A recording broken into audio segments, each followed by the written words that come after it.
ಓಂ ಸದಾಶಿವಸಮಾರಂಭಾಂ ಶಂಕರಾಚಾರ್ಯಮಧ್ಯಮಾಂ ಅಸ್ಮದಾಚಾರ್ಯಪರ್ಯಂತಾಂ ವಂದೇ ಗುರುಪರಂಪರಾಂ. ಶ್ರುತಿಸ್ಮೃತಿಪುರಾಣಾನಾಂ ಆಲಯಂ ಕರುಣಾಲಯಂ ನಮಾಮಿ ಭಗವತ್ಪಾದಶಂಕರಂ ಲೋಕಶಂಕರಂ.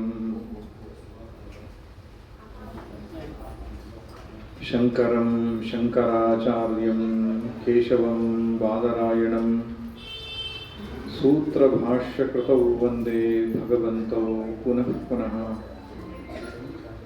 ಈಶ್ವರೋ ಗುರುರಾತ್ಮೇತಿ ಮೂರ್ತಿಭೇದ ವಿಭಾಗಿನೇ ವ್ಯೋಮವದ್ ವ್ಯಾಪ್ತದೇಹಾಯ ದಕ್ಷಿಣಾಮೂರ್ತಯೇ ನಮಃ. ದಕ್ಷಿಣಾಮೂರ್ತಯೇ ನಮಃ.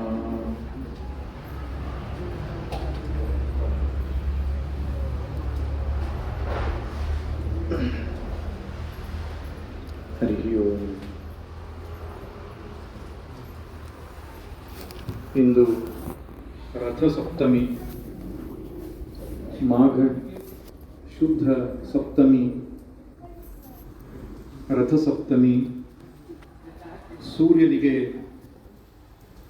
ಅತ್ಯಂತ ವಿಶೇಷವಾದಂತಹ ಒಂದು ದಿನ. ಸಾಮಾನ್ಯವಾಗಿ ಇವತ್ತಿನಿಂದ ಆರಂಭ ಮಾಡಿ ಎಲ್ಲ ದೇವಸ್ಥಾನಗಳಲ್ಲಿ ರಥೋತ್ಸವ ಅಂತ ಮಾಡ್ತಾರೆ. ರಥೋತ್ಸವ ಆರಂಭವಾಗುವುದಕ್ಕೆ ಈ ರಥಸಪ್ತಮಿ ಆರಂಭ ಅಂತ.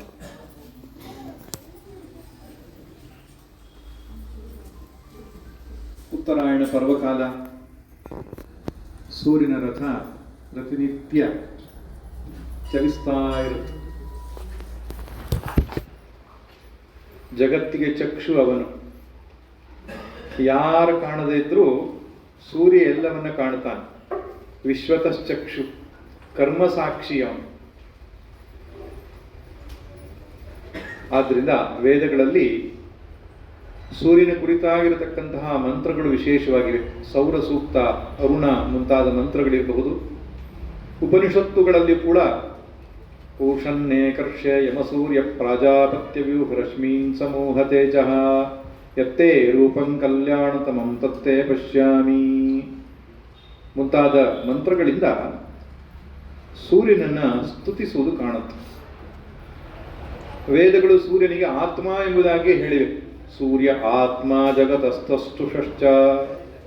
ಸ್ಥಾವರ ಜಂಗಮಾತ್ಮಕವಾಗಿರುವಂತಹ ಈ ಜಗತ್ತಿಗೆ ಸೂರ್ಯನು ಆತ್ಮ ಎಂಬುದಾಗಿ ಹೇಳುತ್ತೆ. ಸೂರ್ಯನೇ ಪ್ರತ್ಯಕ್ಷ ದೇವತೆ ಎಂಬುದಾಗಿ ನಮ್ಮ ಪ್ರಾಚೀನರು ಭಾವಿಸ್ತಾ ಇದ್ರು. ಕಣ್ಣಿಗೆ ಕಾಣುವ ದೇವರು ಯಾರಪ್ಪ ಅಂದ್ರೆ ಸೂರ್ಯ. ಬೇರೆ ಕಡೆಯಲ್ಲಿ ಪ್ರತಿಷ್ಠಾಪನೆ ಆದ ದೇವರು ಅದು ಸಾಕ್ಷಾತ್ ಪರಮಾತ್ಮನೇ ಪ್ರತಿಷ್ಠಾಪನೆ ಮಾಡಿದ ದೇವರು. ಎಲ್ಲರ ಕಣ್ಣಿಗೂ ಪ್ರತಿನಿತ್ಯವೂ ದರ್ಶನ ಕೊಡ್ತಾನೆ ಸೂರ್ಯ ಭಗವಂತ. ಅದಕ್ಕೆ ನಮ್ಮ ಪ್ರಾಚೀನರು ಹೇಳ್ತಾರೆ, ಸೂರ್ಯೋದಯ ಸೂರ್ಯಾಸ್ತದ ಕಾಲದಲ್ಲಿ ಕಾಲು ಚಾಚಿ ಮಲಗಬಾರದು ಅಂತ, ಯಾವುದು ಭೋಗವನ್ನ ಮಾಡಬಾರದು ಅಂತ. ಆ ಸಮಯ ಭಗವಂತನನ್ನ ಆರಾಧಿಸಬೇಕು ಅಂತ ಹೇಳ್ತಾರೆ. ಅಂದ್ರೆ ನಮ್ಮ ಮನೆಯ ಬಾಗಿಲಿಗೆ ಸಾಕ್ಷಾತ್ ಪರಮಾತ್ಮ ಬರ್ತಾ ಇರುವಾಗ ಕಾಲು ಚಾಚಿ ಮಲಗುವುದು ಭಗವಂತನಿಗೆ ಮಾಡತಕ್ಕಂತಹ ತಿರಸ್ಕಾರ. ಅದರಿಂದ ಅಲಕ್ಷ್ಮಿ ನೆಲೆಸ್ತಾಳೆ ಆ ಮನೆಯಲ್ಲಿ ಅಂತ. ಸಂಧ್ಯಾ ಕಾಲದಲ್ಲಿ ಯಾರು ಕುಳಿತುಕೊಂಡು ಭಗವಂತನ ಚಿಂತನೆಯನ್ನು ಮಾಡೋದಿಲ್ವೋ, ಭೋಗದಲ್ಲಿ ತಮ್ಮನ್ನ ತೊಡಗಿಸಿಕೊಳ್ತಾರೋ, ಆಹಾರ ಸೇವನೆ ನಿದ್ರೆಯಲ್ಲಿ ತಮ್ಮನ್ನ ತೊಡಗಿಸಿಕೊಳ್ತಾರೋ ಅಂಥವರ ಮನೆಯಲ್ಲಿ ಅಲಕ್ಷ್ಮಿ ನೆಲೆಸ್ತಾಳೆ. ಯಾಕೆ? ನಾವು ಭಗವಂತನನ್ನೇ ತಿರಸ್ಕಾರ ಮಾಡಿದ್ದೇವೆ ಅಂತ ಹೇಳ್ತಾರೆ. ಆದ್ದರಿಂದ ಸಾಧ್ಯವಾದಷ್ಟು ಹಿರಿಯರು ಸಂಧ್ಯಾ ವಂದನೆ ಅಂತ ಹೇಳಿದರು. ಯಾರಿಗೆ ಶಾಸ್ತ್ರೀಯವಾಗಿ ಸಂಧ್ಯಾ ವಂದನೆ ಮಾಡಲಿಕ್ಕೆ ಗೊತ್ತಿದೆ ಅವರು ಆ ಸಮಯದಲ್ಲಿ ಕುಳಿತುಕೊಳ್ಳಬೇಕು. ಭಗವಂತನಿಗೆ ಅರ್ಘ್ಯವನ್ನು ಸಮರ್ಪಿಸಬೇಕು. ಏನು ಕಷ್ಟದ ಕೆಲಸ ಅಲ್ಲ, ಖರ್ಚಿನ ವಸ್ತುಗಳು ಯಾವುದೂ ಇಲ್ಲ ಅದರಲ್ಲಿ. ಸಾಧ್ಯವಾದಷ್ಟು ಗಾಯತ್ರಿ ಜಪ ಮಾಡಬೇಕು. ಬೇರೆಯವರು ನಮಗೇನು ಸ್ತೋತ್ರ ಗೊತ್ತಿದೆಯೋ, ಜಪ ಗೊತ್ತಿದೆಯೋ, ಆ ಸಮಯ ಇರುವುದೇ ಭಗವಂತನ ಸ್ಮರಣೆಗಾಗಿ. ಸಂಧ್ಯಾಕಾಲ ಸೂರ್ಯ ಇನ್ನೇನು ಅಸ್ತ ಆಗ್ತಾ ಇದ್ದಾನೆ, ಅಲ್ಲಿಂದ ಆರಂಭ ಮಾಡಿ ಪೂರ್ಣ ಬೆಳಕು ಹೋಗುವ ತನಕ ಅರ್ಧ ಮುಕ್ಕಾಲು ಗಂಟೆ ಕನಿಷ್ಠ ಪಕ್ಷ, ಹೆಚ್ಚು ಸಮಯ ಕೊಟ್ಟಷ್ಟು ಒಳ್ಳೆಯದು. ಅರ್ಧ ಗಂಟೆಯಾದರೂ ಭಗವಂತನಿಗಾಗಿ ನಾವು ಸಮಯವನ್ನು ಕೊಡಬೇಕು.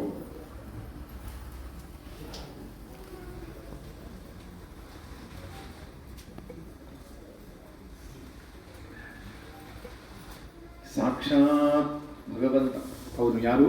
ಸೂರ್ಯ.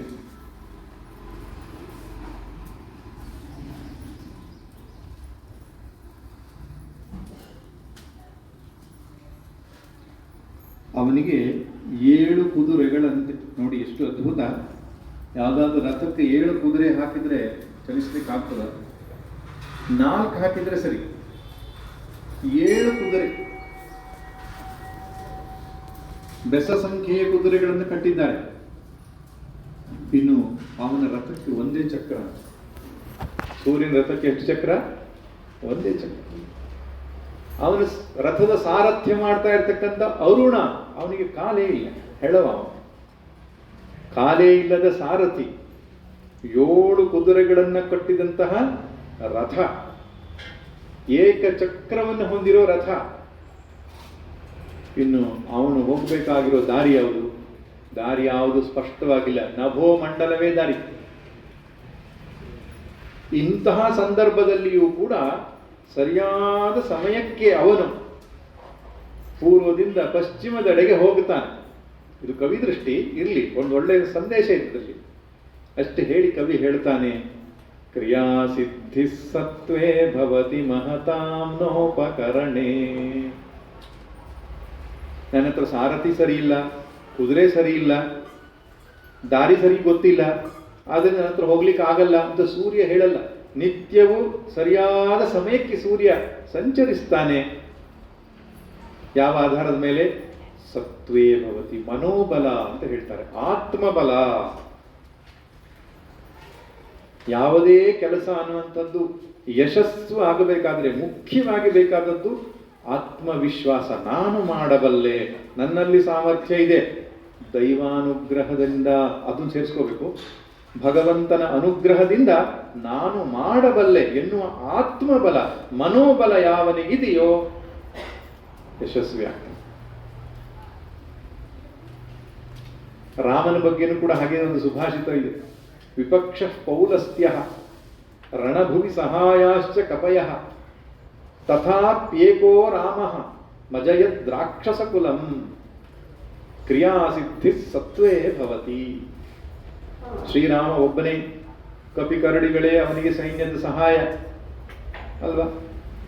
ವಿಪಕ್ಷ ಪೌಲಸ್ತ್ಯ, ಅವನ ವಿರುದ್ಧ ನಿಂತುಕೊಂಡಿರೋ ಯಾನು? ಪೌಲಸ್ತ್ಯ, ದಶಕಂಠನಾದ ರಾವಣ, ದೇವಾನು ದೇವತೆಗಳಿಂದ ಜಯಿಸಿದವನು, ಎಲ್ಲ ರೀತಿಯ ಯುದ್ಧದ ವ್ಯವಸ್ಥೆಗಳನ್ನು ಮಾಡಿಕೊಂಡು ಅಸ್ತ್ರಶಸ್ತ್ರಾಸ್ತ್ರಗಳಿಂದ ಸುಸಜ್ಜಿತನಾದವನು, ಕೋಟೆಗಳಿಂದ ಸುರಕ್ಷಿತನಾದವನು.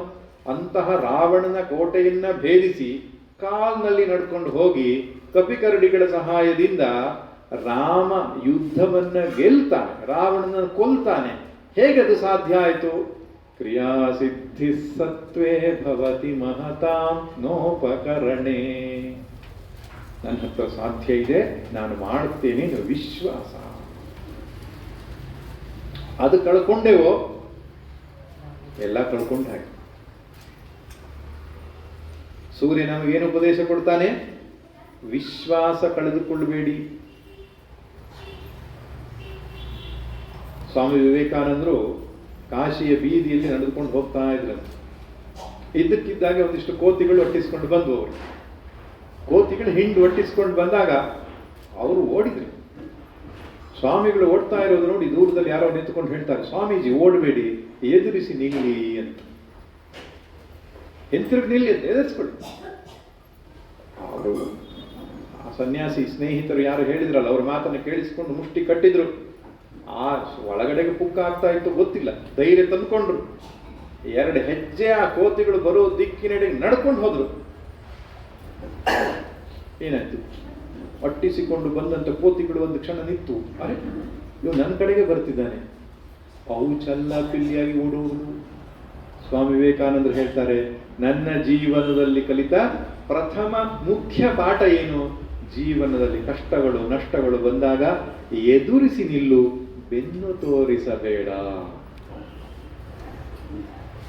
ಸತ್ತೆನೆಂದೆನಬೇಡ, ಸೋತೆನೆಂದೆನಬೇಡ, ಬತ್ತಿತೆನ್ನೊಳು ಸತ್ವದೂಟೆಯನಬೇಡ.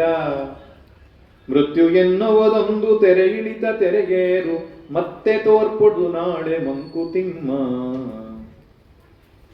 ಎಷ್ಟು ಚಂದದಲ್ಲಿ DVG ಹೇಳ್ತಾರೆ.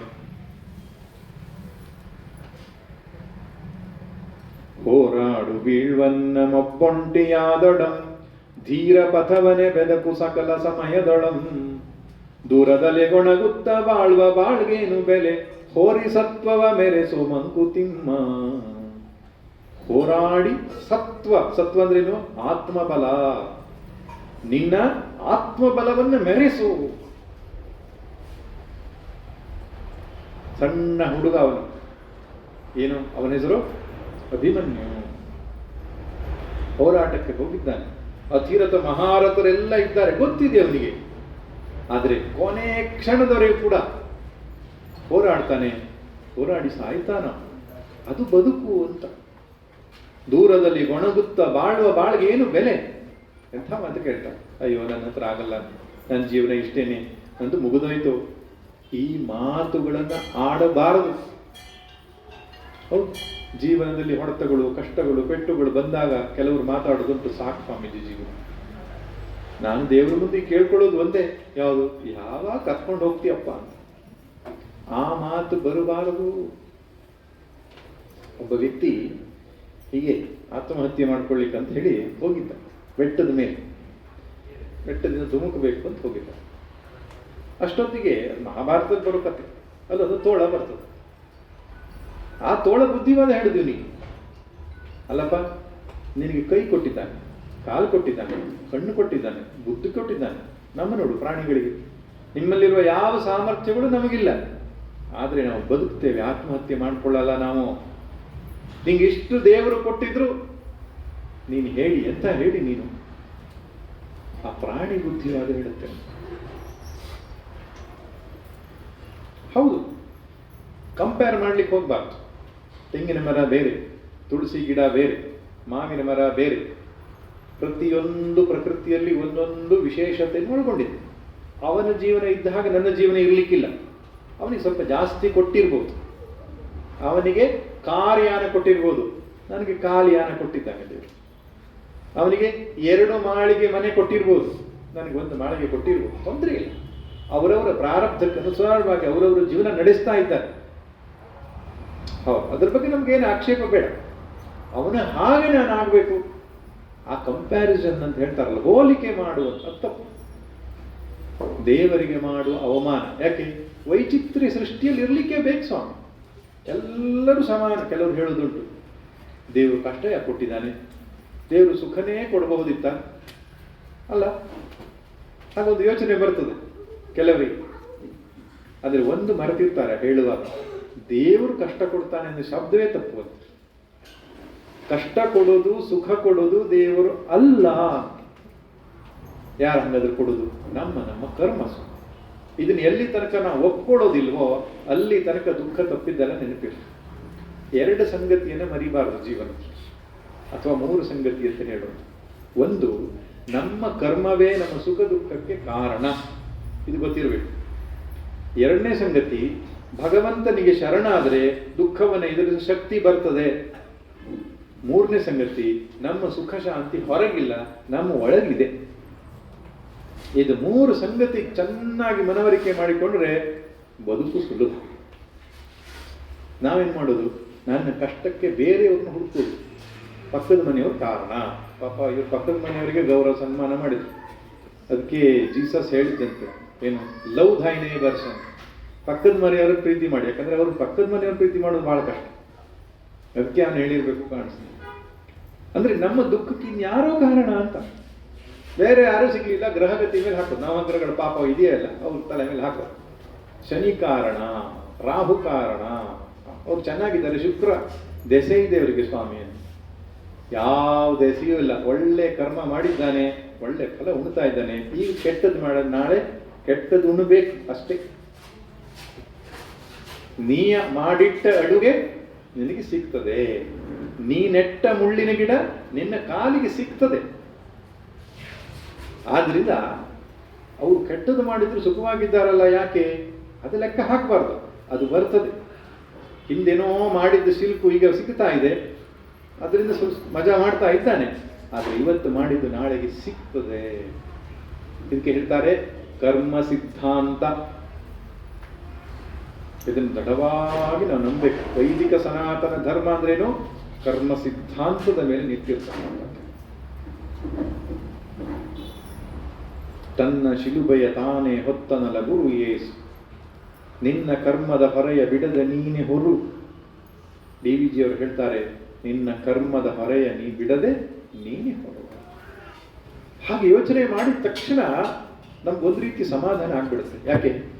ನನ್ನ ಕರ್ಮ ಸುಧಾರಿಸ್ಕೋಬೇಕು ಅನ್ನಷ್ಟೆ. ಯಾರ ಮೇಲೆ ಹೇಳಿ ಏನು ಪ್ರಯೋಜನ ಸ್ವಾಮಿ? ಅವರು ಹಾಗಿರ್ಲಿಕ್ಕೆ ಕಾರಣ ನನ್ನ ಕರ್ಮ. ನೀವು ಪ್ರಯೋಗ ಮಾಡಿ ನೋಡಿ. ಈ ಪರಿಸ್ಥಿತಿ ಸರಿ ಇಲ್ಲ ಅಂತ ಹೇಳಿ ಇನ್ನೊಂದು ಪರಿಸ್ಥಿತಿಗೆ ತಪ್ಪಿಸಿಕೊಂಡು ಹೋದ್ರೆ ಅಲ್ಲ ಇನ್ನೊಬ್ಬ ವ್ಯಕ್ತಿ ಸಿಗ್ತಾನೆ. ಇಲ್ಲೇ ಸುಧಾರಿಸಿಕೊಂಡು ನಾವು ಜೀವನವನ್ನು ಎದುರಿಸಿದ್ರೆ ಅಲ್ಲಿಗೆ ಮುಗಿದು ಹೋಗ್ತದೆ. ಇಲ್ಲಿ ತಪ್ಪಿಸಿಕೊಂಡು ಬೇರೆ ಕಡೆ ಹೋಗೋಣ ಅಂದ್ರೆ ಇದೇ ಟೈಪ್ ವ್ಯಕ್ತಿ ಇನ್ನೊಬ್ಬ ಸಿಗ್ತಾನೆ. ಯಾಕೆ? ಅದು ಸಿಗುವುದು ವ್ಯಕ್ತಿ ಅಲ್ಲ, ನಮ್ಮ ಕರ್ಮ ಆ ವ್ಯಕ್ತಿಯ ಮನಸ್ಸಿಗೆ ಆ ರೀತಿ ಹೇಳಿಸುವ ಹಾಗೆ ಮಾಡತ್ತೆ, ಮಾಡಿಸುವ ಹಾಗೆ ಮಾಡತ್ತೆ. ನಾವು ಎಂಥ ಪಾರ್ಟಿ ಅಂದ್ರೆ ನಾವು ಮಾತ್ರ ಸರಿ ಸ್ವಾಮಿ, ನಾನು ಸರಿ ಇದ್ದೇನೆ, ಪ್ರಪಂಚ ಪೂರ್ತಿ ತಪ್ಪಿದೆ, ನಾನು ಮಾತ್ರ ಸರಿ ಇದ್ದೇನೆ ಅಂತ. ಸ್ವಲ್ಪ ಮಟ್ಟಿಗೆ ಒಂದು ಹೆಜ್ಜೆ ಮುಂದಕ್ಕೆ ಹೋಗಿ ನಾನು ತಪ್ಪಿರಬಹುದು ಅಂತ ಯೋಚನೆ ಮಾಡಿ, ಎಷ್ಟು ಸಮಾಧಾನ ಆಗತ್ತೆ. ಅದಕ್ಕಿಂತ ಮುಖ್ಯವಾದ ಸತ್ಯ ಏನಂದ್ರೆ ನನ್ನ ಕರ್ಮವೇ ನನಗೆ ಪರಿಸ್ಥಿತಿಯನ್ನು ನಿರ್ಮಾಣ ಮಾಡಿಕೊಟ್ಟು. ಅದಕ್ಕೆ ಯಾರನ್ನು ಹೊಳಿಬಾರದು, ನನ್ನ ಕರ್ಮ ಸುಧಾರಿಸಿಕೊಳ್ಬೇಕು. ಒಂದನೇ ಅಂಶ. ಸರಿ ಸ್ವಾಮಿ, ಏನೋ ಗೊತ್ತಿದೆಯೋ ಗೊತ್ತಿಲ್ವೋ, ಹಿಂದೆ ತಪ್ಪು ಮಾಡಿಬಿಟ್ಟಿದ್ದೇನೆ, ಈಗ ಸರಿ ಮಾಡಿಕೊಳ್ಳಿಕ್ಕೆ ಉಪಾಯ ಏನು? ಒಂದೇ ಉಪಾಯ, ಭಗವಂತನಿಗೆ ಶರಣಾಗಬೇಕು ಅಂದ್ಬಿಟ್ಟು. ಅಪಿಚೇದಸಿ ಪಾಪೇಭ್ಯೋ ಸರ್ವೇಭ್ಯ ಪಾಪಕೃತ್ತಮಃ ಸರ್ವಂ ಜ್ಞಾನಪ್ಲವೇನೈವ ವೃಜಿನಂ ಸಂತರಿಷ್ಯಸಿ. ಅಪಿಚೇದ್ ಸುದುರಾಚಾರೋ ಭಜತೆ ಮಾಂ ಅನನ್ಯ ಭಾಕ್ ಸಾಧುರೇವ ಸಮಂತವ್ಯ. ಭಗವದ್ಗೀತೆಯಲ್ಲಿ ಕೃಷ್ಣ ಹೇಳ್ತಾನೆ, ಅನನ್ಯ ಶರಣಾಗತಿ ಆಗಿಬಿಟ್ರೆ ಭಗವಂತ ನೀನಲ್ಲದೆ ಇನ್ಯಾರು ನನಗೆ ಗತಿ ಇಲ್ಲ, ನಿನಗೆ ಮೊರೆ ಹೊಕ್ಕಿದ್ದೇನೆ, ನಿನಗೆ ಶರಣಾಗಿದ್ದೇನೆ, ನನ್ನನ್ನು ರಕ್ಷಿಸು ಅಂತ ಭಗವಂತನಿಗೆ ಮೊರೆ ಹೊಕ್ಕಿ ಅವನ ನಾಮಸ್ಮರಣೆಯೋ ಸ್ತೋತ್ರ ಪಾರಾಯಣವೋ ಜಪವೋ ಪೂಜೆಯೋ ಆ ಮೂಲಕವಾಗಿ ಭಗವದ್ ಆರಾಧನೆಯನ್ನು ಮಾಡಿದ ಪಕ್ಷದಲ್ಲಿ ನಮ್ಮ ಪ್ರಾರಬ್ಧದ ಫಲ ಕ್ಷೀಣಿಸ್ತದೆ. ಪ್ರಾರಬ್ಧದಲ್ಲಿ 3 ರೀತಿ, ಒಂದು ಪ್ರಬಲ, ಒಂದು ಮಧ್ಯಮ, ಇನ್ನೊಂದು ಮಂದ ಅಂತ 3 ರೀತಿ ಇರುತ್ತೆ. ಪ್ರಬಲ ಪ್ರಾರಬ್ಧ ಇದ್ರೆ ಅದು ಬರೋದೆ, ಹೊಡೆತ ಕೊಡೋದೇ, ತಪ್ಪಿಸ್ಕೊಳ್ಳಿಕ್ಕಾಗಲ್ಲ. We have to go through it, ಬೇರೆ ಮಾರ್ಗ ಇಲ್ಲ. ಆ ಮಂದ ಮಧ್ಯಮ ಪ್ರಾರಬ್ಧಗಳೇನಿದೆ ಅದರ ಪ್ರಭಾವ ತಗ್ಗುತ್ತದೆ. ಈ ಉದಾಹರಣೆ ಕೊಡಬೇಕು ಅಂದ್ರೆ, ನಾವು ಸ್ಪೀಡಲ್ಲಿ ಡ್ರೈವಿಂಗ್ ಮಾಡ್ಕೊಂಡು ಹೋಗ್ತಾ ಇದ್ದೇವೆ ರಸ್ತೆ ಮೇಲೆ, ಹೈ ಸ್ಪೀಡ್ 140 150 ಸ್ಪೀಡಲ್ಲಿ ಇದ್ದೇವೆ. ಸಡನ್ ಆಗಿ ಎದುರಿಗೆ ಒಂದು ಯಾವುದೋ ವಸ್ತು ಬಂತು, ನಮ್ಗೆ ಬ್ರೇಕ್ ಹಾಕ್ಲಿಕ್ಕೆ ಆಗ್ತದ? ಜಪ್ಪೋದೇ ಹೋಗಿ. ಯಾಕೆ? ಪ್ರಬಲ, ಅದು ಪ್ರಬಲ ಪ್ರಾರಬ್ಧ ಅಂದ್ರೆ ಹಾಗೆ ಆಕ್ಸಿಡೆಂಟ್ ಆಗೋದೇ, ತಡಿಲಿಕ್ಕಾಗಲ್ಲ. ಇನ್ನು ಸ್ಪೀಡ್ ಕಡಿಮೆ ಇದ್ರೆ ಕಂಟ್ರೋಲ್ ತೆಕ್ಕೊಳ್ಬೋದು ವಾಹನ. ಹಾಗೆ ಮಂದ ಮಧ್ಯಮ ಪ್ರಾರಬ್ಧಗಳಿದ್ದರೆ ಜೀವನದ ವ್ಯವಸ್ಥೆಯನ್ನು ನಾವು ಸುಗಮಗೊಳಿಸಿಕೊಂಡು ಸುಧಾರಿಸಿಕೊಂಡು ಹೋಗ್ಲಿಕ್ಕೆ ಸಾಧ್ಯ. ಒಂದು ಲೌಕಿಕವಾದ ಉಪಾಯದಿಂದ ಜೀವನ ಸುಧಾರಿಸಬೇಕು. ಅದನ್ನು ಶಾಸ್ತ್ರಗಳು ಬೇಡ ಅಂತ ಹೇಳಲ್ಲ. ಜೀವನ ಹೇಗೆ ಬರ್ತದೋ ಹಾಗೆ ಅನುಭವಿಸುವಂತೆ ಹೇಳಲ್ಲ ಶಾಸ್ತ್ರಗಳು. ಮಳೆ ಜಾಸ್ತಿ ಬರ್ತಾ ಇದೆ, ಅವ್ರು ನೆಂದ್ಕೊಂಡು ಹೋಗ್ತೇನೆ, ಬೇಡ, ಕೊಡೆ ಹಿಡ್ಕೊಂಡು ಹೋಗು. ಮುಳ್ಳಿದೆ, ಚಪ್ಪಲಿ ಹಾಕೊಂಡು ಹೋಗು. ಒಂದೊಂದು ಸರ್ತಿಗೆ ಏನಾಗ್ತದೆ, ನಾವು ಸರಿ ಮಾಡಿದ್ರೂ ಪರಿಸ್ಥಿತಿ ಸರಿಯಾಗಲ್ಲ. ನಮ್ಮ ಪ್ರಯತ್ನವೆಲ್ಲ ಆದಮೇಲೂ ಪರಿಸ್ಥಿತಿ ಸುಧಾರಿಸಲ್ಲ. ಅವಾಗ ಏನ್ ಮಾಡಬೇಕು? ಸಹಿಸೋದಕ್ಕೆ ಕಲಿಬೇಕು. ತಿತಿಕ್ಷೆ ಅಂತ ಹೇಳ್ತಾರೆ. ಸಹನಂ ಸರ್ವ ದುಃಖಾನಾಂ ಅಪ್ರತೀಕಾರ ಪೂರ್ವಕಂ. ಡಿ.ವಿ.ಜಿ ಚೆನ್ನಾಗಿ ಹೇಳ್ತಾರೆ, ಸರಿಯಾಗಲಿಲ್ಲವದು ಸರಿದಲ್ಲವೆನುತ್ತ ಹರಡಿಕೊಳ್ಳಬೇಡ ಮುಳ್ಳನು ಹಾಸಿಗೆಯಲ್ಲಿ. ಮುಳ್ಳನು ಹಾಸಿಗೆಯಲ್ಲಿ ಹರಳಿ ಕೊಡಬೇಡ. ಹಾಸಿಗೆಯಲ್ಲಿ ಮುಳ್ಳು ಹರಡ್ಕೊಂಡು ಮಲ್ಕೊಂಡ್ರೆ ನಿದ್ರೆ ಬರ್ತದ? ಸರಿಯಾಗಲಿಲ್ಲವದು ಸರಿದಲ್ಲವೆನುತ್ತ. ಕೆಲವ್ರ ಹತ್ರ ಹೋಗಿ ಕೂತ್ಕೊಂಡ್ರೆ ಇಷ್ಟೇ ಟಾಪಿಕ್, ಅದು ಸರಿ ಇಲ್ಲ ಸ್ವಾಮಿ, ಇದು ಸರಿ, ಅವರು ಸರಿ ಇಲ್ಲ ಸ್ವಾಮಿ, ಇವರು ಸರಿ ಇಲ್ಲ. ಅದೇ ಕತೆ 1947 ಶುರು ಮಾಡ್ಕೊಳ್ತಾರೆ.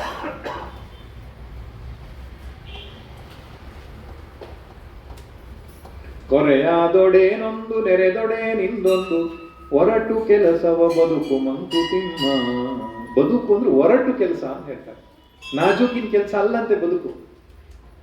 ನೀವು ಪ್ರಕೃತಿಯನ್ನು ಹೋಗಿ ನೋಡಿ, ಏರು ತಗ್ಗು ಅಲ್ಲ, ಹಗಲು ರಾತ್ರಿ ಎಲ್ಲ ವಿರುದ್ಧ ಸ್ವಭಾವದ ಏನು ಪ್ರಕೃತಿ ಅಂದ್ರೆ ದ್ವಂದ್ವಾತ್ಮಕ. ಜೀವನ ಹಾಗೆ ಇರೋದೇ ಹಾಗೆ. ಎಲ್ಲ ಕಷ್ಟಗಳು ಕಳೆದು ಸುಖದ ಸುಪ್ಪತ್ತಿಗೆ ಆರಾಮ್ ಜೀವನ ಒಂದು ದಿವಸ ಬರ್ತದೆ ಅಂತ ಕನಸು ಕಾಣಬೇಡಿ. ಅಂಥದ್ದೊಂದಿನ ಬರಲ್ಲ. ಏನು ಕಷ್ಟ ಸುಖಗಳ ಮಿಶ್ರಣ ಇರೋದೇ ಜೀವನ. ರಾಮನಿಗೂ ಇರಲಿಲ್ಲ, ಕೃಷ್ಣನಿಗೂ ಇರಲಿಲ್ಲ, ರಾಮಕೃಷ್ಣ ಪರಮಹಂಸರಿಗೂ ಇರಲಿಲ್ಲ. ನಮ್ಮನ್ನೇನ್ ಬಿಡುತ್ತೆ? ಬರುತ್ತೆ, ಇರೋದೇ. ಅದನ್ನು ಸರಿ ಮಾಡ್ತೇನೆ ಸ್ವಾಮಿ. ಗಂಡನ್ನು ಸರಿ ಮಾಡ್ಲಿಕ್ಕೆ ಹೆಂಡತಿ ಪ್ರಯತ್ನಿಸೋದು, 90 ವರ್ಷ ಏನು ಅದೇ ಸರಿ ಮಾಡ್ಲಿಕ್ಕೆ ಪ್ರಯತ್ನಿಸೋದು. ಅವಳು ಸರಿ ಆಗಲ್ಲ, ಇವನು ಸರಿ ಆಗಲ್ಲ. ಅವಳ ಪ್ರಕಾರ ಇವನು ಸರಿ ಇಲ್ಲ, ಇವನ ಪ್ರಕಾರ ಅವಳು ಸರಿ ಇಲ್ಲ. ಏನು ವಾಸ್ತವ? ಯಾರ್ಯಾರು ಹೇಗೆ ಬೇಕೋ ಹಾಗಾಗಿ ಇದ್ದಾರೆ ಅಷ್ಟೇ. ಅದನ್ನು ಸ್ವೀಕಾರ ಮಾಡಬೇಕು, ನನ್ನ ಕರ್ಮ ಅಂತ ಒಪ್ಕೊಳ್ಬೇಕು. ಒಳಗಡೆಗೆ ಬಲ, ಕ್ರಿಯಾ ಸಿದ್ಧಿ ಸತ್ವೇ ಭವತಿ ಮನಸ್ಸಿಗೆ ಬಲ ತಂದುಕೊಳ್ಬೇಕು.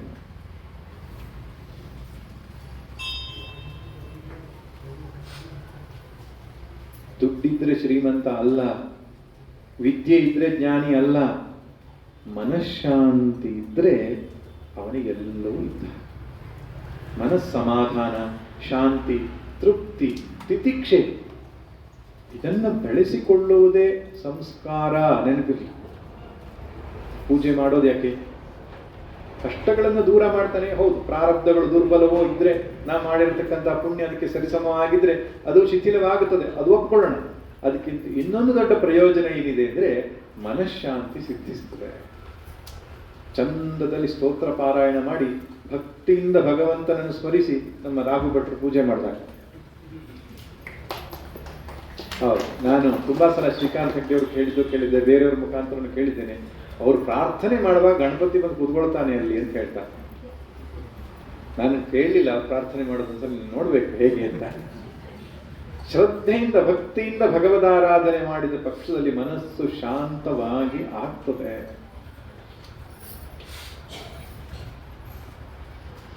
ಅದೇ ದೊಡ್ಡ ವರ, ಅದೇ ದೊಡ್ಡ ಅನುಗ್ರಹ, ಅದೇ ದೇವರ ಪ್ರಸಾದ. ದೇವರ ಪ್ರಸಾದ ಅಂದ್ರೇನು? ತಲೆ ಮೇಲೆ ಪ್ರಸಾದ ದೇವರು ಕೊಡೋದಂತ ಒಂದಿದೆ, ಅದ್ರ ಬಗ್ಗೆ ಆಕ್ಷೇಪ ಇಲ್ಲ ನಂದು. ಅದು ಶಾಸ್ತ್ರದಲ್ಲಿ ಒಪ್ಪಿರೋ ವಿಷಯವೇ. ಪರೋಕ್ಷ ಪ್ರಿಯ ಹಿ ದೇವಾ ಪ್ರತ್ಯಕ್ಷ ದ್ವಿಷಃ ಅಂತ ಹೇಳಿ. ನೇರವಾಗಿ ದೇವರು ಬರಲ್ಲ ಅಂದ್ರೆ ಪರೋಕ್ಷವಾಗಿ ಅವನೇನೊಂದು ಸೂಚನೆ ಕೊಡ್ತಾನೆ ಅಂತ. ಇದು ಪರೋಕ್ಷವಾದ ಸೂಚನೆ, ನಾನು ತೃಪ್ತನಾಗಿದ್ದೇನೆ ಅಂತ. ಆದ್ರೆ ಪ್ರತ್ಯಕ್ಷವಾಗಿ ದೇವರು ತೋರಿಸ್ಕೊಡ್ತಾನೆ. ಹೇಗೆ? ನಿಮ್ಮ ಮನಸ್ಸು ಸಮಾಧಾನ ಆಗ್ತದೆ. ಪೂಜೆ ಆದ ಮೇಲೆ ಪ್ರಸಾದ ಸಿಗುವುದು ಅಂದ್ರೇನು? ಮನಸ್ಸು ಪ್ರಸನ್ನ ಆಗೋದು. ಪ್ರಸಾದಸ್ತು ಪ್ರಸನ್ನತಾ. ಪ್ರಸಾದ ಎನ್ನುವ ಶಬ್ದಕ್ಕೆ ಮನಸ್ಸಿನ ಪ್ರಸನ್ನತೆ ಅಂತ ಅರ್ಥ. ಪೂಜೆ ಆದ್ಮೇಲೆ ಒಂದು ಸ್ವಲ್ಪ ಹೊತ್ತು ಕೂತ್ಕೊಂಡು ಸುಮ್ಮನೆ ಕಣ್ಣು ಮುಚ್ಕೊಂಡು ಕೂತ್ಕೊಳ್ಳೋಣ, ಏನು ಬೇಡಪ್ಪ, ಸುಮ್ಮನೆ ನಾನು ಬಿಟ್ಬಿಟ್ರೆ ಸಾಕು ಅಂತ ಅನ್ಸತ್ತಲ್ಲ, ದೇವರು ಪ್ರಸಾದ ಕೊಟ್ಟ. ಅಷ್ಟು ಪ್ರಶಾಂತತೆ ನೀವು ಪಡ್ಕೊಂಡ್ರೆ ನ ಗುರುಣಾಪಿ ವಿಚಾಲ್ಯತೆ. ಕಷ್ಟಗಳ 1000 ಕಷ್ಟಗಳಿರ್ಲಿ ಎದುರಿಗೆ, ಮನಸ್ಸು ಪ್ರಶಾಂತವಾಗಿದ್ರೆ ಅದನ್ನ ಎದುರಿಸುವ ಸ್ಟ್ರೆಂತ್ ನಮಗೆ ಬರ್ತದೆ. ಕಷ್ಟ ಬರಬಾರದು ಅಂತ ಕೇಳಲೇಬಾರ್ದು ನಾವು. ಕಷ್ಟಗಳನ್ನು ಎದುರಿಸುವ ಶಕ್ತಿ ಕೊಡು ಪರಮಾತ್ಮ ಅಂತ ಕೇಳ್ತಾರೆ. ಯಾಕೆ ಬರಬಾರ್ದು ಅಂತ ಆಗಲ್ಲ. ಅದು ಇಬ್ಬರಿಗೆ ಕಷ್ಟ ಇಲ್ಲ ಅಂತೆ. ಒಬ್ಬನು ಹುಟ್ಟಿಲ್ಲ, ಇನ್ನೊಬ್ರು ಸತ್ತೋಗಿದ್ದಾನೆ, ಇಬ್ಬರಿಗೆ ಕಷ್ಟ. ಬದುಕಿದ್ದವರಿಗೆಲ್ರಿಗೂ ಕಷ್ಟ ಇರೋದೆ, ತಾಪತ್ರಯಗಳಿರೋದೆ, ಅವಮಾನ ಆಗೋದೆ. ಸ್ವಾಮಿ ನಾನೆಷ್ಟು ಒಳ್ಳೆಯವನು, ನಾನು ಯಾರಿಗೂ ಕೆಡುಕು ಬಯಸಲ್ಲ, ಯಾರಿಗೂ ನಾನು ಕೆಟ್ಟದ್ದು ಮಾಡಲ್ಲ, ನನ್ನ ಪಾಡಿ ನಾನು ಜೀವನ ಮಾಡ್ಕೊಂಡು ಹೋಗ್ತೇನೆ. ಆದ್ರೂ ಜನ ಚುಚ್ಚುತ್ತಾರೆ, ಆದ್ರೂ ಜನ ಕಾಲು ಎಳಿತಾರೆ ಅಲ್ಲ. ನಿಮ್ಗೆ ಅನಿಸ್ತದೆ ಅಲ್ಲ ಒಮ್ಮೊಮ್ಮೆ, ನಾನು ಯಾರು ಸುದ್ದಿಗೆ ಹೋಗೋದಿಲ್ಲ, ನನ್ನ ಪಾಡಿ ನಾನು ಇರ್ತೇನೆ, ಆದ್ರೂ ಜನ ಯಾಕೆ ನನಗೆ? ಹಾಗೆ ಇರೋದು. ಪ್ರಪಂಚ ಇರುವುದೇ ಹಾಗೆ. ಆದ್ದರಿಂದ ಭಗವಂತನಿಗೆ ಶರಣಾಗುವುದು, ಭಗವಂತನನ್ನು ಅನುಸರಿಸುವುದು, ಇದನ್ನು ಹಿರಿಯರು ನಮಗೆ ಕೊಟ್ಟ ಉಪಾಯ ನೆನಪಿರಲಿ. ಬದುಕನ್ನು ಎದುರಿಸುವುದಕ್ಕೆ ಬೆಳಿಗ್ಗೆ ಎದ್ದ ತಕ್ಷಣ ಶ್ರೀರಾಮ ಜಯ ರಾಮ ಜಯ ಜಯ ರಾಮ ಸ್ಮರಣೆ ಬಹಳ ಒಳ್ಳೆ ಉಪಾಯ. ಸಕಲ ಪಾಪಗಳಿಗೂ ಪ್ರಾಯಶ್ಚಿತ್ತ ಯಾವುದು? ಭಗವನ್ನಾಮ ಜಪ. ಇವತ್ತು ರಥಸಪ್ತಮಿ, ಹೆಂಗೆ ಪೂಜೆ ಮಾಡಬೇಕು? ಎಕ್ಕದ ಎಲೆಗಳನ್ನು 7 ಎಲೆಗಳನ್ನು ಮೈ ಮೇಲೆ ಇಟ್ಟುಕೊಂಡು ಸ್ನಾನ ಮಾಡಿ ಅರ್ಘ್ಯ ಕೊಟ್ಟು ಸೂರ್ಯ ನಮಸ್ಕಾರಾದಿಗಳನ್ನು ಮಾಡಿ, ಆ ವಿಧಿ ವಿಧಾನಗಳು ನನಗೆ ಗೊತ್ತಿಲ್ಲ. ಎಷ್ಟು ಗೊತ್ತಿದೆಯೋ ಅಷ್ಟು ಮಾಡು, ನಾಮ ಜಪ ಬಿಡಬೇಕು. ಎಲ್ಲ ಪಾಪಗಳಿಗೂ ಪ್ರಾಯಶ್ಚಿತ್ತ ಯಾವುದು? ಭಗವನ್ನಾಮ ಜಪ.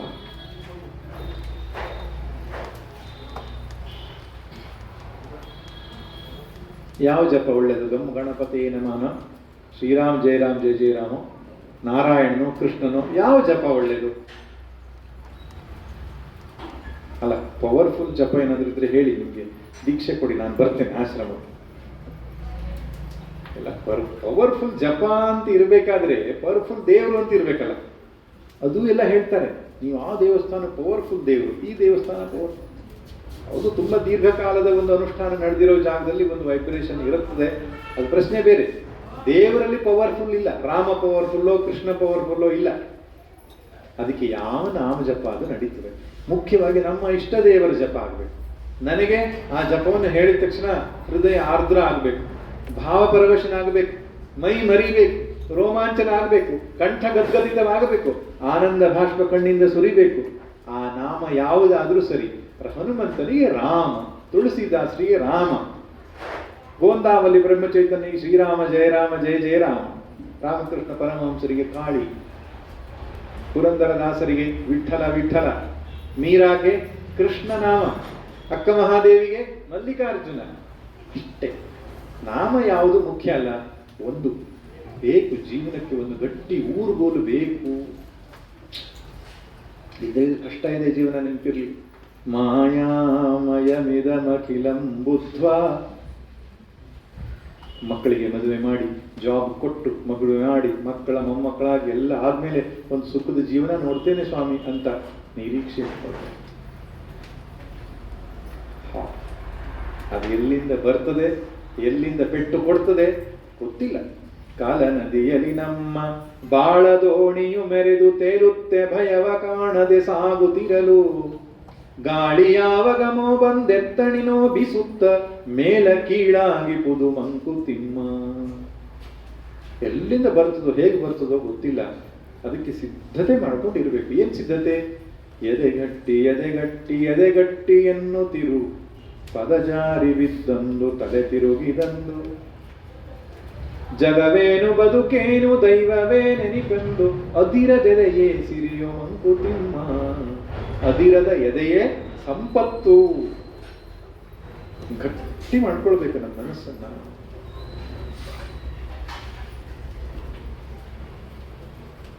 ಅದಕ್ಕೆ ದೇವಸ್ಥಾನ, ಪೂಜೆ, ಹಬ್ಬ ಹರಿದಿನಗಳು, ಸ್ವಾಧ್ಯಾಯ, ಯಜ್ಞ, ದಾನ, ತಪಸ್ಸು, ಇದೆಲ್ಲದರ ಉದ್ದೇಶ ಇಷ್ಟೇ.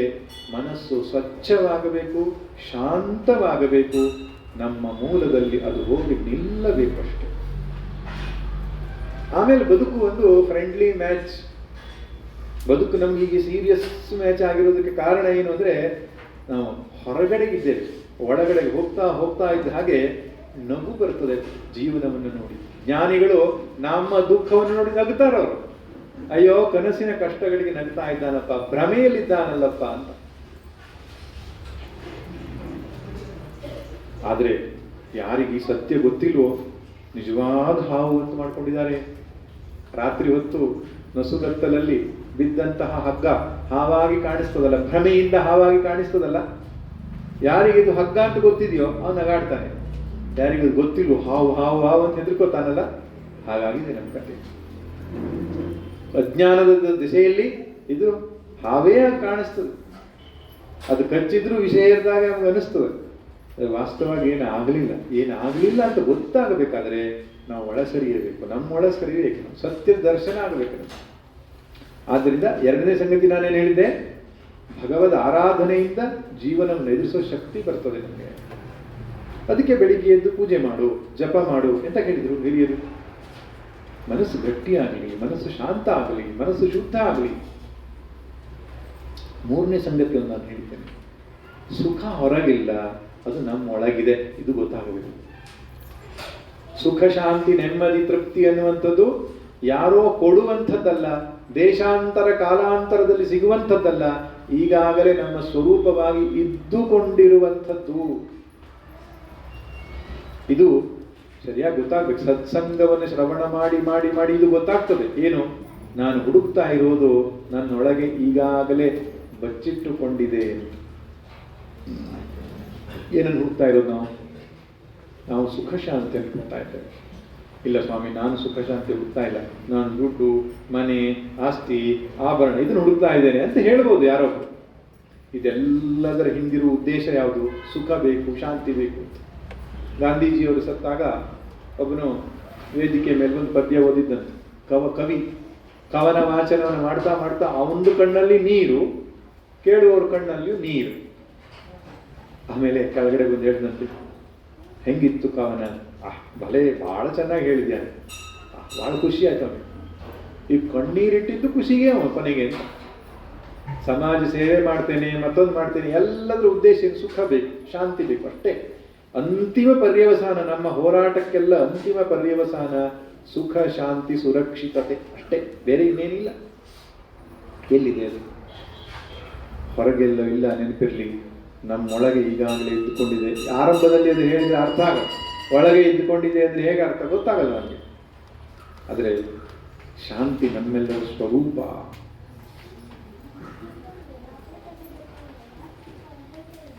ಕುಂಭಮೇಳ ಅಂತ ಹೋಗ್ತಾರೆ ಜನ. ಕುಂಭಕೋಣಂದಲ್ಲಿ ಅಲ್ಲೊಂದು ಆಗ್ತದೆ ಜಾತ್ರೆ. ಅಲ್ಲಿ ಆ ದೇವರ ಯಾತ್ರೆ ಸಂದರ್ಭದಲ್ಲಿ ಕೊಳ ಇದೆ, 3 ಕೊಳ ಇದೆ. ಆ ಕೊಳದಲ್ಲಿ ಒಬ್ಬನು ಸ್ನಾನ ಮಾಡಲಿಕ್ಕೆ ಹೋದ. ಅವನ ಉಂಗುರ ಕೊಳದೊಳಗಡೆ ಬಿದ್ದು ಹೋಗಿದೆ. ಅವನ 3 ಟ್ಯಾಂಕ್ 3 ಕೊಳ ಇರುತ್ತೆ. ಇಲ್ಲಿ ಸ್ನಾನ ಮಾಡಿದ್ಮೇಲೆ ಇಲ್ಲಿ ಬರಬೇಕು, ಅವನೇ ಇಲ್ಲಿ ಬರಬೇಕು. ಮೊದಲನೇ ಕೊಳದಲ್ಲಿ ಸ್ನಾನ ಮಾಡುವಾಗಲೇ ಉಂಗುರ ಬಿದ್ದೋಯ್ತು. ಅವನು 2 ಕೊಳದಲ್ಲಿ ಹುಡುಕಿದ್ದೆ ಸಿಗ್ಲಿಲ್ಲ. ಯಾಕೆ ಸಿಗ್ಲಿಲ್ಲ? ಎಲ್ಲಿ ಕಳ್ಕೊಂಡಿದ್ನೋ ಅಲ್ಲಿ ಹುಡುಕ್ಬೇಕಿತ್ತು. ನಾವು ಅಷ್ಟೇ, ಸುಖ ಶಾಂತಿ ಅನುಭವ ಆಗೋದು ಒಳಗೆ, ಹುಡುಕೊಂಡು ಹೋಗಬೇಕು.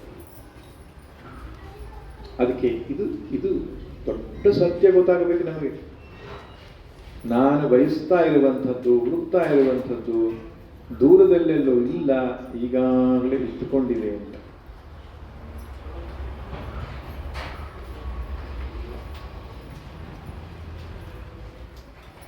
ಈಗ ಅಪ್ಪ ಒಂದು ಇದು ಕೊಟ್ಟಿದ್ದು, ಏನು ಪೆಟ್ಟಿಗೆ, ಮಗ ಈ ಪೆಟ್ಟಿಗೆ ಒಂದೇ ನಾನು ನಿನಗೆ ಕೊಡೋ ಆಸ್ತಿ, ಇದನ್ನಿಟ್ಕೋ ನೀನು ಜೀವನ ನಡೆಸು ಅಂತ ಒಂದು ಪೆಟ್ಟಿಗೆ ಕೊಟ್ಟಿದ್ದ. ಅಪ್ಪ ಪೆಟ್ಟಿಗೆ ಕೊಟ್ಟಿದ್ದಾನೆ, ಒಳಗೆ ಏನಿಲ್ಲ ಅನ್ನೋ ಭ್ರಾಂತಿಯಲ್ಲಿ ಮಗ ಅದ್ರ ಮೇಲೆ ಕೂತ್ಕೊಂಡು ಭಿಕ್ಷೆ ಬಿಡ್ತಾ ಇದ್ದ. ಎಷ್ಟು ವರ್ಷ ಭಿಕ್ಷೆ ಬಿಡ್ದ? 90 ವರ್ಷ ಭಿಕ್ಷೆ ಬಿಡ್ದ.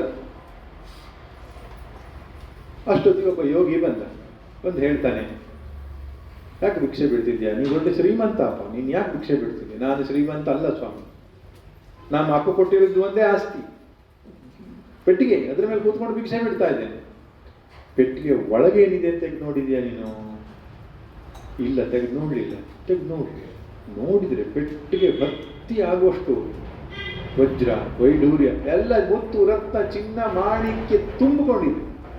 90 ವರ್ಷ ಅದ್ರ ಮೇಲೆ ಕೂತ್ಕೊಂಡು ಭಿಕ್ಷೆ ಬಿಡಿದಾನೆ. ಎಂತ ಹೇಳ್ತೀರಿ ಇಂಥವ್ರಿಗೆ? ಶಾಸ್ತ್ರ ನಮ್ಗೆ ಹೇಳುತ್ತೆ ನೀವು ಹಾಗೆ ಮಾಡ್ತಿದ್ದೀರಿ ಅಂತ. ಏನು? ನಿನ್ನೊಳಗಡೆಗೆ ನೀನು ಹೋದರೆ ಆನಂದ, ಶಾಂತಿ ಈಗಾಗಲೇ ತುಂಬಿಕೊಂಡಿದೆ. ಅದು ನೀವೇನು ಮಾಡ್ತೀರಿ? ನನ್ಗೆ ಶಾಂತಿ ಕೊಡ್ರಿ, ನಂಗೆ ಪ್ರೀತಿ ಕೊಡ್ರಿ, ಅವ್ರು ನನ್ನ ಪ್ರೀತಿಸಿಲ್ಲ, ಇವ್ರು ನನಗೆ ಯಾರು ಏನು ಕೊಡಬೇಕಾಗಿಲ್ಲ, ನೀವು ಕೊಡಬೇಕು ಅವ್ರಿಗೆ. ನಿನ್ನ ಪ್ರೀತಿ ನಾನು ಬಯಸಲ್ಲ, ನಾನು ನಿನಗೆ ಪ್ರೀತಿ ಕೊಡ್ತೇನೆ. ನಿನ್ನಿಂದ ಸುಖ ನಾನು ಬಯಸಲ್ಲ, ನಾನು ಸುಖವನ್ನು ಕೊಡ್ತೇನೆ. ಅಷ್ಟು ದೊಡ್ಡ ಶ್ರೀಮಂತರು ನಾವು. ಆದರೆ ಅದನ್ನು ಮರೆವೆಯಿಂದ, ಅದನ್ನು ತಿಳಿಯದೇನೆ ನಾವು ಭಿಕ್ಷುಕರಾಗಿದ್ದೇವೆ. ಈ ಸತ್ಯ ಎಷ್ಟು ಬೇಗ ನಮಗೆ ಅರ್ಥ ಆಗುತ್ತೋ ಜೀವನ ಅಷ್ಟು ಸುಗಮ. ಯಾಕೆ? ಯಾರು ಸರಿಪಡಿಸ್ಕೊಂಡು ಏನು ಮಾಡಲಿಕ್ಕಿದೆ ನಮಗೆ? ಮಕ್ಕಳು ಸರಿ ಇಲ್ಲ ತಾನು. ನೀನು ಸಂಸ್ಕಾರ ಕೊಟ್ಟಿಯಾ, ಎಜುಕೇಶನ್ ಕೊಟ್ಟಿದ್ಯಾ, ಒಳ್ಳೆ ನಿನ್ನ ಕರ್ತವ್ಯ ಮಾಡಿದ್ಯಾ, ಮುಗೀತು ಬಿಡು. ನಿರೀಕ್ಷೆ ಏನು ಮಾಡ್ತೀಯ ಅವರಿಂದ? ಯಾರಿಂದ ಏನೂ ನಿರೀಕ್ಷೆ ಮಾಡಬೇಡ. ಯಾಕೆ? ನಿನ್ನೊಳಗಡೆಗೆ ಅಂತರ್ಜಲ ಇದೆ. ನಾನು ಈ ಕಥೆ ಹೇಳ್ತಿರ್ತೇನೆ ಸಾಮಾನ್ಯವಾಗಿ. ಒಬ್ಬರು ಸ್ವಾಮೀಜಿಯವರು, ಅವರ ಆಶ್ರಮ ದೊಡ್ಡ ಆಶ್ರಮ ಇತ್ತು, ನೀರಿನ ವ್ಯವಸ್ಥೆ ಇರಲಿಲ್ಲ, ಎಲ್ಲ ಕಡೆ ಬೋರ್ ಹಾಕಿದ್ರು, ನೀರು ಬತ್ತೋಗಿತ್ತು. ಅಯ್ಯೋ ನೀರಿಲ್ವಲ್ಲ ಅಂತ ಹೇಳಿ ಯೋಚನೆ ಮಾಡಿ ಗೇಟ್ ಹತ್ರ ನಿಂತ್ಕೊಂಡಿದ್ದಾಗ ಎದುರಿಗಿನ ಸೈಟ್ನವರೊಬ್ಬರು ಆ ನೀರನ್ನ ಭೂಮಿಯಿಂದ ಹುಡುಕೋದು ಮಿಷನ್ ಅಂತ ತಂದಿದ್ರು, ಇನ್ಸ್ಟ್ರೂಮೆಂಟ್. ಅದನ್ನು ಹೊಡೆದ್ರು, ಅವ್ರ ಜಾಗದಲ್ಲಿ ನೀರು ಸಿಗಲಿಲ್ಲ. ಕಡೆ ಸ್ವಾಮಿಗಳು ಕೇಳ್ತಾರೆ, ಸ್ವಲ್ಪ ನಮ್ಮ ಜಾಗಕ್ಕೆ ಬಂದು ನೋಡ್ತೀರಾ ಅಂತ. ಇನ್ಸ್ಟ್ರೂಮೆಂಟ್ ಇಟ್ಕೊಂಡು ಬೇರೆ ಕಡೆ ಹೋಗ್ತರು, ಆಗಲಿಲ್ಲ. ಕೊನೆಗೆ ಸ್ವಾಮಿಗಳ ಹತ್ರ ಹೇಳ್ತಾರೆ, ನೀವು ನಿಂತಿರೋ ಜಾಗದಿಂದ ಸ್ವಲ್ಪ ಈ ಕಡೆಗೆ ಬನ್ನಿ ಅಂತ. ಅವ್ರು ನಿಂತಿರೋ ಜಾಗದಿಂದ ಈ ಕಡೆಗೆ ಬಂದರೆ ಅಲ್ಲಿ ಕೆಳಗಿಟ್ಟು ನೋಡಿದ್ರೆ ಸಿಕ್ಕಾಪಟ್ಟೆ ನೀರಿನ ಸ್ರೋತ, ಅದ್ಭುತವಾದ ನೀರಿನ ಒಂದು ಸ್ರೋತ ಜಲ ಸಿಕ್ಕುವುದು ಅಂತ ಹೇಳ್ತಾರೆ. ಹಾಗೆ ಅಲ್ಲಿ ಬೋರ್ ಹಾಕಿದ್ರು. ಅವ್ರ ಆಶ್ರಮಕ್ಕೆ ನೀರು ಸಾಕಾಗಿ ಊರಿಗೆ ಹಚ್ಚುವಷ್ಟು ನೀರು ಸಿಕ್ತು. ಆದರೆ ಅದು ಎಲ್ಲಿತ್ತು? ಅವರ ಕಾಲು ಬುಡದಲ್ಲಿ ಇತ್ತು. ಹಾಗೆ ಸುಖ ಶಾಂತಿ ನೆಮ್ಮದಿ ಎಲ್ಲಿದೆ? ಅದೆಲ್ಲೋ ಹಿಮಾಲಯದಲ್ಲಿಲ್ಲ, ಅದೆಲ್ಲೋ ಅಮೆರಿಕ ಆಸ್ಟ್ರೇಲಿಯಾದಲ್ಲಿಲ್ಲ. ಈಗಾಗಲೇ ನಮ್ಮ ಆತ್ಮಸ್ವರೂಪದಲ್ಲಿದೆ. ಅದಕ್ಕೆ ಏನು ಮಾಡಬೇಕು? ಶುರುವಲ್ಲಿ ಜಪ ಮಾಡು, ಪೂಜೆ ಮಾಡು, ಧ್ಯಾನ ಮಾಡು, ಪಾರಾಯಣ ಮಾಡು. ಯಾವುದಕ್ಕೆ? ನಿಮ್ಮ ಮೂಲಕ್ಕೆ ನೀವು ಹೋಗಲಿಕ್ಕೆ. ಮೆಡಿಟೇಷನ್ ಅಂತ ಹೇಳ್ತಾರೆ ಅದಕ್ಕೆ. ಪೂಜೆಯೋ ಜಪವೋ ಅದೆಲ್ಲವೂ ಧ್ಯಾನದ ಒಂದು ಬೇರೆ ಬೇರೆ ರೀತಿ ಅಷ್ಟೇ. ಷೋಡಶೋಪಚಾರ ಪೂಜೆ ಮಾಡುವಾಗ ಶ್ರದ್ಧೆಯಿಂದ, ಏಕಾಗ್ರತೆಯಿಂದ, ಭಕ್ತಿಯಿಂದ ನೀವು ಮಾಡಿದರೆ ಕೊನೆಗೆ ಮನಸ್ಸು ಧ್ಯಾನಸ್ಥ ಸ್ಥಿತಿಗೆ ಹೋಗ್ತದೆ. ಲಲಿತಾ ಸಹಸ್ರನಾಮ ಪಾರಾಯಣ ಮಾಡುವಾಗ ಒಂದೊಂದು ನಾಮದ ಮೇಲೆ ಮನಸ್ಸನ್ನು ನಿಲ್ಲಿಸ್ತಾ ಪಾರಾಯಣ ಮಾಡಿದರೆ ಅರ್ಥಾನುಸಂಧಾನ ಪೂರ್ವಕವಾಗಿ ಪಾರಾಯಣ ಮೆಡಿಟೇಷನ್ ಸ್ಟೇಜಿಗೆ ಹೋಗ್ತದೆ. ಮನಸ್ಸು ಕೊನೆಗೆ ಶಾಂತ ಆಗ್ತದೆ. ಅಷ್ಟೊತ್ತಿಗೆ ಯಾವುದಾದ್ರೂ ಸಮಸ್ಯೆ ನೆನಪು ಮಾಡ್ಕೊಳ್ಳಿ, ಅದು ಸಮಸ್ಯೆ ಕಾಣಿಸೋಲ್ಲ. ಮನಸ್ಸು ಅತ್ಯಂತ ಪ್ರಶಾಂತವಾಗಿದ್ದಾಗ ಜಗತ್ತಿನ ಪ್ರಾಬ್ಲಮ್ ಆಗಿ ಉಳಿಯಲ್ಲ. ಮೊದಲೇ ತಳಮಳ ಆಗಿದೆ, ಅಮ್ಮನಿಗೆ ಟೆನ್ಷನ್ ಆಗಿದೆ, ಈ ಹುಡುಗ ಪಾತ್ರೆ ಬೀಳಿಸಿದ, ಹೋಗಿ 2 ಬಾರಿಸ್ತಾಳೆ. ಯಾಕೆ? ಮನಸ್ಸು ಶಾಂತ ಇಲ್ಲ ಅಷ್ಟೇ. ಮನಸ್ಸು ಶಾಂತವಾದರೆ ಜೀವನ ಸುಂದರವಾಗಿ ಕಾಣಿಸ್ತದೆ.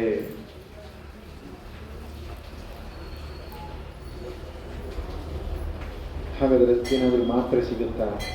ಅದಕ್ಕೇನಾದರೂ ಸ್ವಾಮೀಜಿ ತಲೆ ಮುಟ್ಟಿ ಆಶೀರ್ವಾದ ಮಾಡ್ತೀರಾ ಅಂತ ಒಬ್ಬರು ಸ್ವಾಮಿಗಳಿಗೆ ಕೇಳಿದ್ರು. ನಿಮ್ಮ ತಲೆ ಮುಟ್ಟಿ ಶಾಂತಿ ಕೊಡೋದಾದ್ರೆ ನನ್ನ ತಲೆ ಮೇಲೆ ಮೊದಲು ಕೈ ಇಟ್ಕೊಳ್ತೇನೆ ಅಂದ್ರೆ ಅದು ಯಾವುದರಿಂದ ಆಗಲ್ಲ. ಸ್ವಲ್ಪ ಹೊತ್ತು ಕೂತ್ಕೊಳ್ಳೋದು, ಸುಮ್ಮನೆ ಕೂತ್ಕೊಳ್ಳೋದು ಕಲಿಬೇಕು. ದೇವ ಮಂದಿರ ಭಜನೆ, ಪೂಜೆ ಪ್ರಸಾದಗಳು ಜೀವನದಲಂಕಾರ, ಮನಸ್ಸಿ ಉದ್ಧಾರ. ಭಾವವಂಶುಳ್ಳ ಜಗದಿನ್ಮೇಲೊಯ್ಯುದಾಮುದಾದೊಡಮೊಳಿತು ಮಂಕುತಿಮ್ಮ. ಭಗವಂತನನ್ನು ಭಜಿಸಬೇಕು. ಮತ್ತೆ ಹೇಳ್ತೇನೆ ಕೇಳಿ. ನಿಷ್ಕಾಮವಾಗಿ, ಭಕ್ತಿಯಿಂದ, ಪ್ರೀತಿಯಿಂದ, ಸರ್ವಶಕ್ತನಾದ ಜಗದೊಡೆಯ ಅವ್ಯಕ್ತನಾದ ಪರಮಾತ್ಮನನ್ನ ಯಾವುದೋ ಒಂದು ರೀತಿಯಲ್ಲಿ ನಾವು ಭಜಿಸಲಿಕ್ಕೆ ಆರಂಭ ಮಾಡಿದರೆ ಶಾಂತಿ ನೆನೆಸಲಿಕ್ಕೆ ಶುರುವಾಗ್ತದೆ. ಪಾಪ ಕ್ಷಯವಾದಷ್ಟು ಸುಖ ಶಾಂತಿ ಒಳಗಡೆಗೆ ಕಾಣಿಸ್ಲಿಕ್ಕೆ ಶುರುವಾಗ್ತದೆ. ಅದಕ್ಕೆ ರಥಸಪ್ತಮಿ, ಅದಕ್ಕೆ ವಸಂತ ಪಂಚಮಿ, ಅದಕ್ಕೆ ಶಿವರಾತ್ರಿ, ಅದಕ್ಕೆ ನವರಾತ್ರಿ, ಅದಕ್ಕೆ ಚಂಡಿಕಾಯಾಗ, ಅದಕ್ಕೆ ಗಣಹವನ. ಎಲ್ಲದಕ್ಕೆ ಯಾವುದಕ್ಕೆ? ಪಾಪ ಕ್ಷಯವಾಗಿ ಮನಸ್ಸು ಶಾಂತ ಆಗುತ್ತೆ.